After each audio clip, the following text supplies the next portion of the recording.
being in a position where I'm the head of the household, it's a different position than if I'm just out in the cold. Gotta pay attention to my surroundings, gotta provide food and finances. It didn't come with a manual, so I'm sitting here trying to find answers.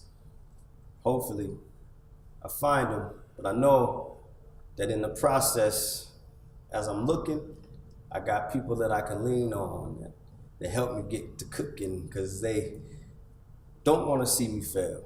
They want to help me succeed, and I'm so grateful for all of them, every single one of my family, every piece, blended to extended.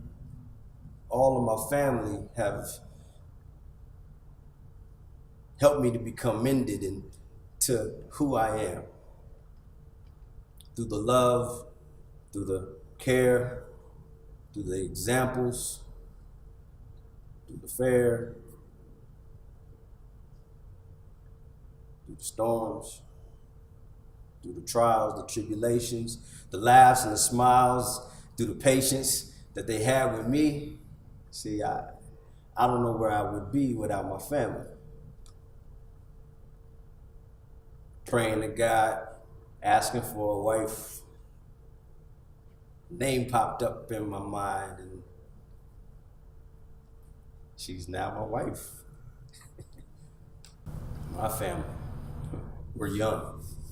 We're a young family. My wife and I have been married about 4 years. We have a 2-year-old, MJ, and one on the way, so I'm grateful for that as well. And it's amazing because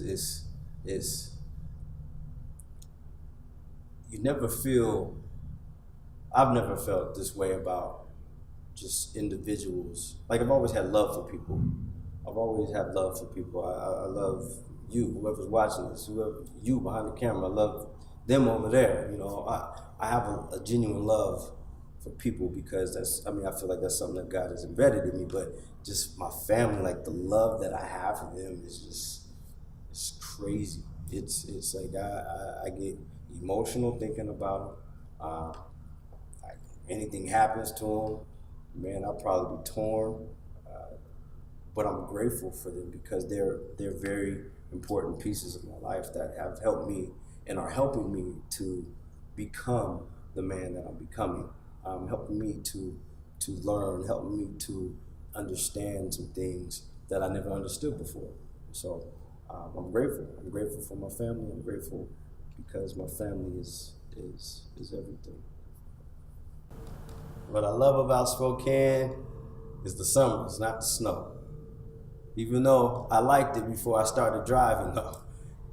But now it's like, hopefully this winter's mild. Hopefully I won't get in another wreck with my wife and my child.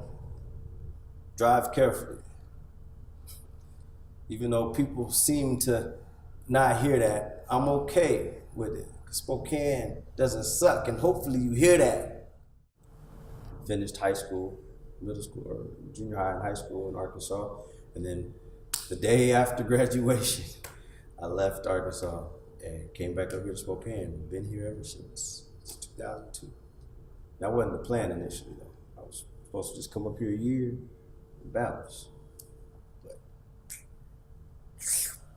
black hole that Spokane is.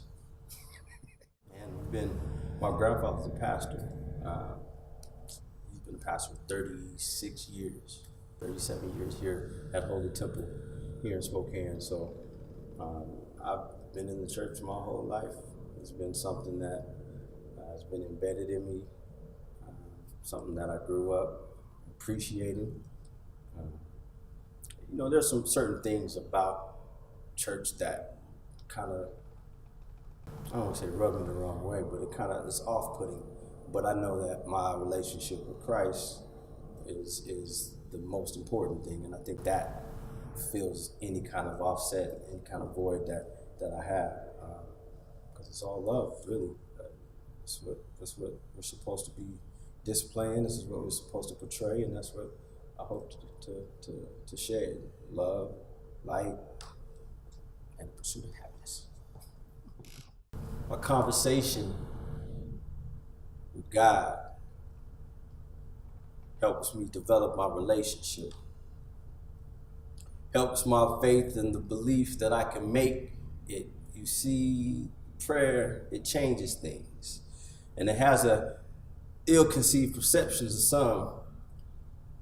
It's not always getting on your knees and closing your eyes with hands clasped. Sometimes it's just a conversation with God that's above in your heart, in your mind, while you're driving, staying in between the lines with the window down, no music playing, just talking to God, life relaying, trying to figure out what it is that He wants from me, from you, whatever it is that you need to do or whatever He needs you to do, because if He's there with you, then it probably come through.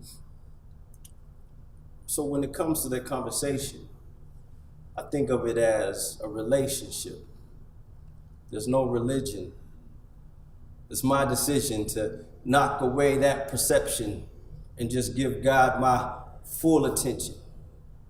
Not to mention, everything that I do, I want to do according to His will. And I know that if I'm doing it by myself, then I probably would be standing still, stagnant.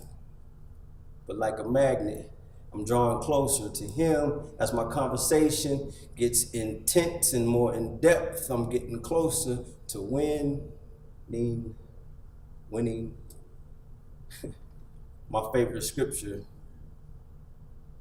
sitting with this, comes from Proverbs 3, verses 5 and 6. Trust in the Lord with all thy heart, and lean not on your own understanding. In all thy ways acknowledge Him, and He'll direct where you're landing. That's my planning. And I don't make the plans according to my desires. I just tell God what they are so that He can set the trail on fire and show me which way that I need to go, which way that I need to be, which way that I need to love, which way that I need to see, which way that I need to hope and cry and laugh and do everything that I can, because I'm asking Him for the direction, Him for the protection. Prayer life,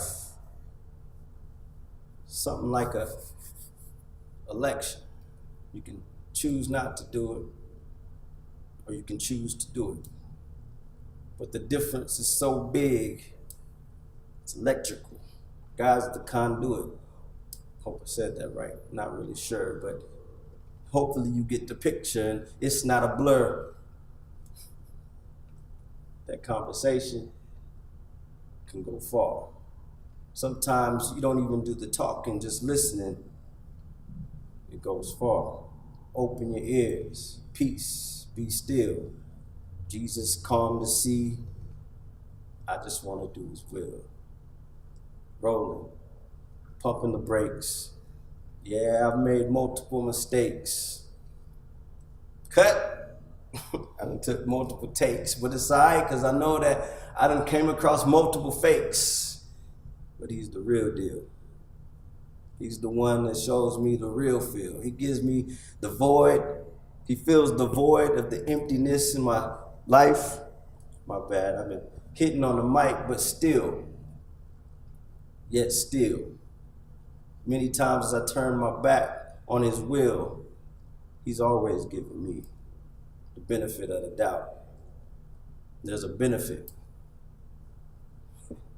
There's a benefit with the clout. There's a benefit with the relationship with Him that goes far.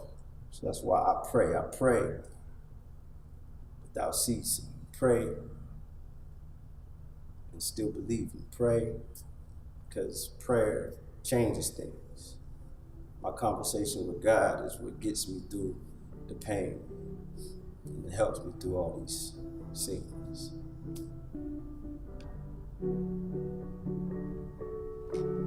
That's what I'm talking about. That helped. There you go.